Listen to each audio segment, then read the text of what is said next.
The morning of my wedding, I sat in front of the mirror, my white dress spread around me like a cloud I thought would carry me into happiness. My hands shook as I adjusted the veil. I wasn't nervous about marrying David. He had been my anchor, my only real safe place in a world that treated me like a burden. I was nervous because in my heart, I still hoped my family would finally show me love.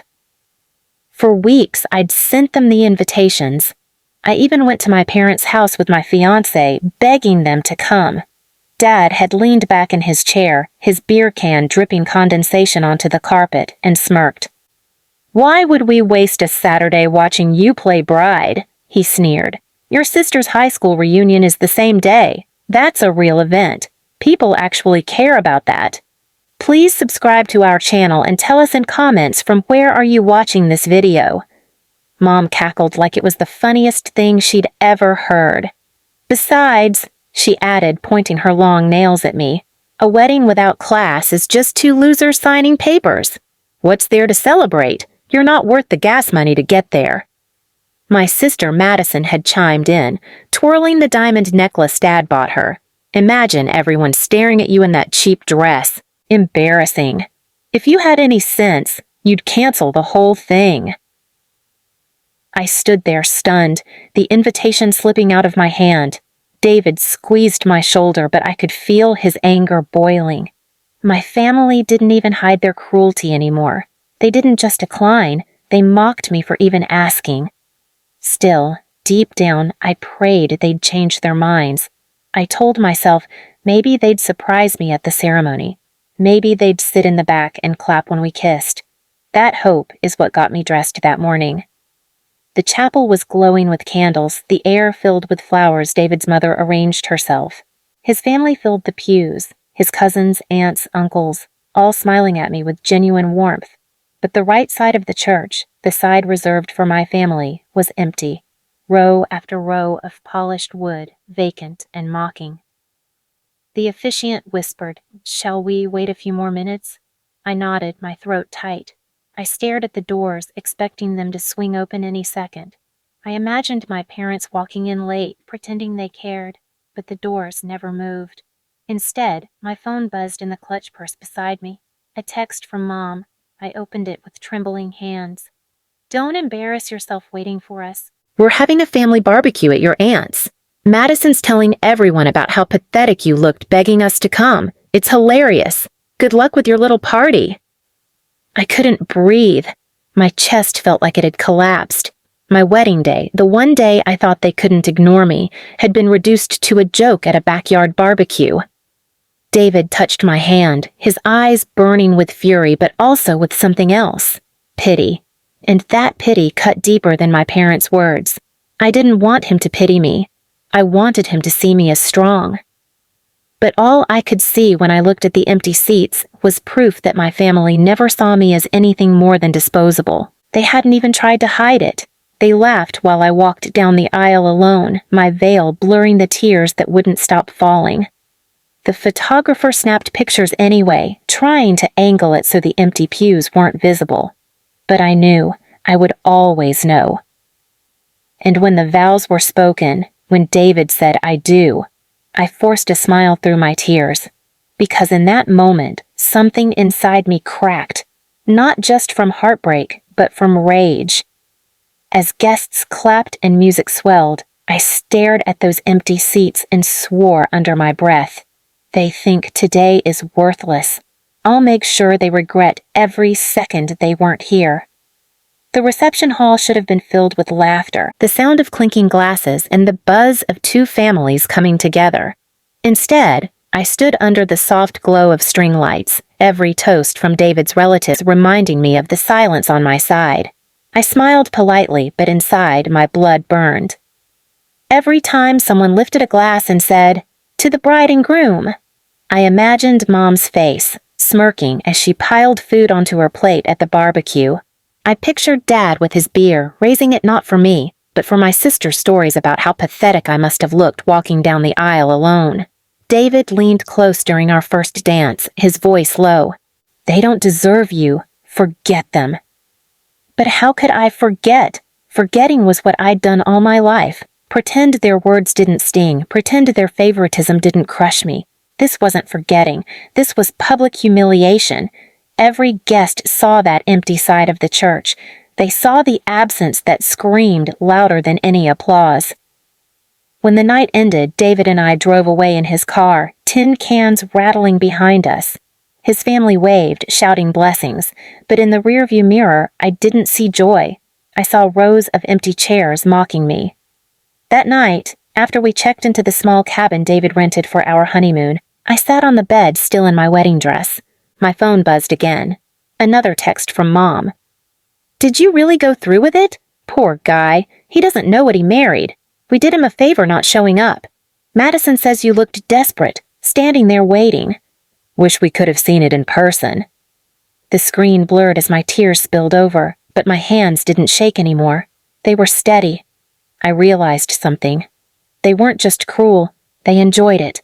They fed off my pain.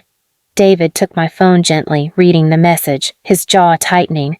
"You don't need them," he whispered. But I pulled the phone back. No. I needed this. I needed proof of every word, not to beg them to love me, but to carve into my memory the exact moment I stopped being their victim. Days turned into weeks, and I tried to settle into married life. David was patient, but I knew he felt helpless. He wanted to protect me, but this wasn't something he could shield me from.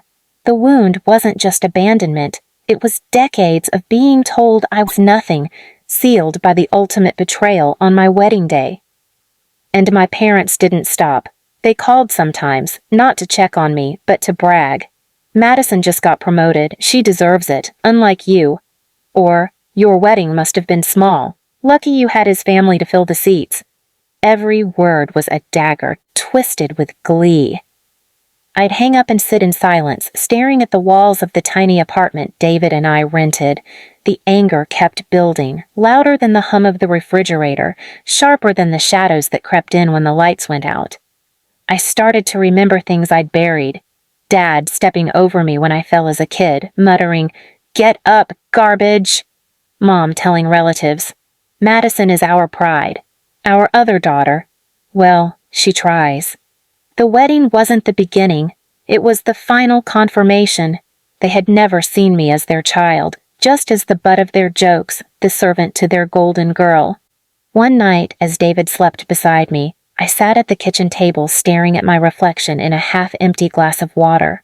My face looked different, harder, stronger. I whispered to myself. They laughed. They made a joke out of my wedding day, but I'll give them something they won't be able to laugh about. That night, the idea of revenge stopped being a fleeting thought and became a vow. Not poetic, not symbolic, real. Something they would feel, something that would rip away the comfort they thought they'd always have. And for the first time in my life, I felt calm. The day of my breaking point came 6 months after the wedding. David and I had built a fragile peace in our tiny apartment, but my parents never let me breathe. Every few days, I'd get another jab, another reminder that I was the trash they had to sweep aside.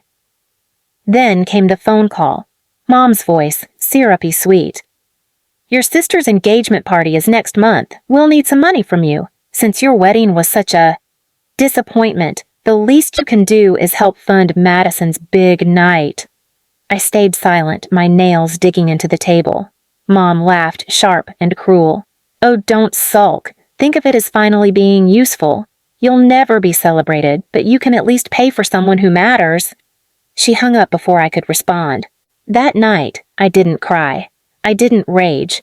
I sat with a notebook, writing line after line of every insult, every slight, every time they had turned their backs. When I reached the part about my wedding day, the empty chairs, the cruel texts, I drew a thick line under it. Then I wrote one word in block letters: payback. I started small. Madison's fiancé worked at a corporate law firm.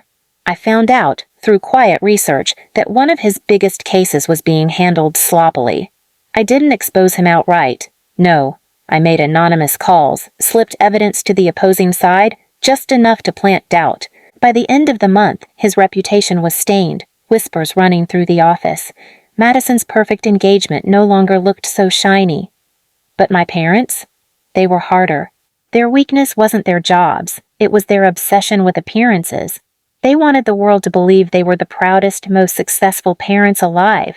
Every Sunday, they hosted dinners with neighbors, showing off Madison's accomplishments. So I showed up one Sunday. No invitation, no warning. I walked into their backyard while the grill smoked and guests sipped wine. The chatter died instantly. Mom's smile froze. Dad's beer nearly slipped from his hand. "Well," I said loudly, eyes sweeping the crowd, "the proud parents of the year. Let me tell you what they were doing on my wedding day while their chairs sat empty." Gasps rippled as I told the story. Every detail, the barbecue, the texts, the laughter. I watched their guests' faces change from polite interest to disgust.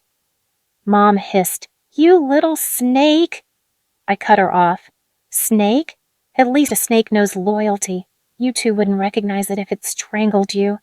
Dad tried to grab my arm, but I yanked free. "Careful," I said, my voice low but sharp enough for everyone to hear. "Lay a hand on me again, and I'll tell them what you did to me as a kid. Step over your own bleeding daughter because Madison's shopping bags were more important." The silence was deafening. Their neighbors shifted uncomfortably. Someone set down a glass with a hard clink. For the first time in my life, I saw fear in my parents' eyes, not because of what I might do to them physically, but because their kingdom of lies was collapsing in front of witnesses. But I wasn't done. 2 weeks later, at Madison's engagement party, the event they begged me to fund, I walked in again. This time, I carried a small envelope. Inside was the proof I'd been collecting, financial documents showing how my parents had siphoned money from joint accounts I helped pay into for 9 years. Debts I had covered, vacations they had enjoyed, all while mocking me. I didn't raise my voice. I simply placed the envelope on the table in front of Madison's fiancé's parents, who prided themselves on their high moral standards. "This," I said evenly, "is who you're tying your family to.